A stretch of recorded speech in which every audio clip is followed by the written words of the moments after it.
annoncé dimanche dernier son intention de s'associer à la plainte pour génocide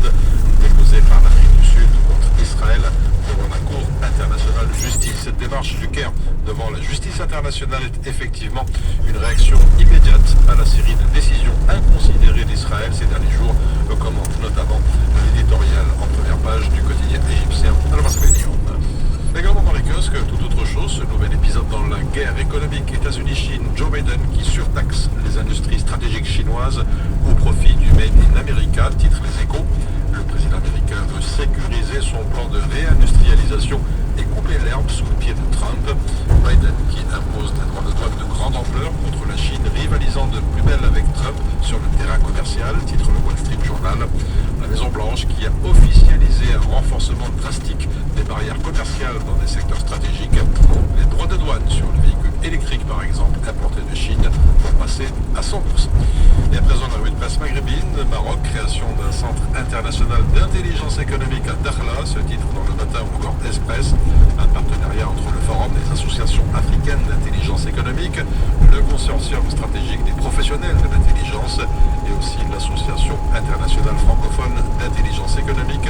L'économiste d'écrire que ce centre aura pour mission de mener des études, de promouvoir des projets et d'organiser des formations pour renforcer justement les capacités en intelligence économique sur le continent africain et dans le monde. La ville de Dakhla, dans le sud marocain, a été choisie pour abriter ce centre, témoignant ainsi de son leadership dans ce domaine et visant à en faire un pôle d'excellence. Les arrestations en Tunisie, titre Business News, l'Union européenne fait part de son inquiétude suite aux arrestations d'avocats et de journalistes, écrit Tunisie Webdo. Après la France, qui a exprimé sa préoccupation suite à l'arrestation de l'avocate et journaliste Sonia Dahmani, l'Union européenne a souligné dans un communiqué que la liberté d'expression et l'indépendance de la justice constituaient le socle.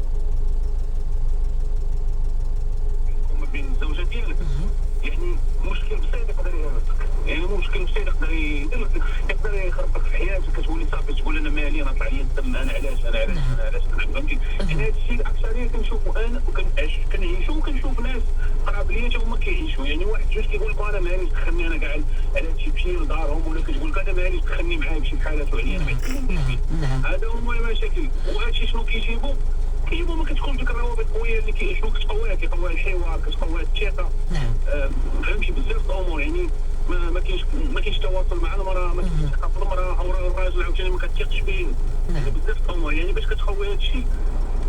ديما خصها تكون الثقه الحوار وديما التقرب من الله سبحانه وتعالى كبني ادم فهمتي يعني سواء الراجل يمدح المراه ولا المراه تمدح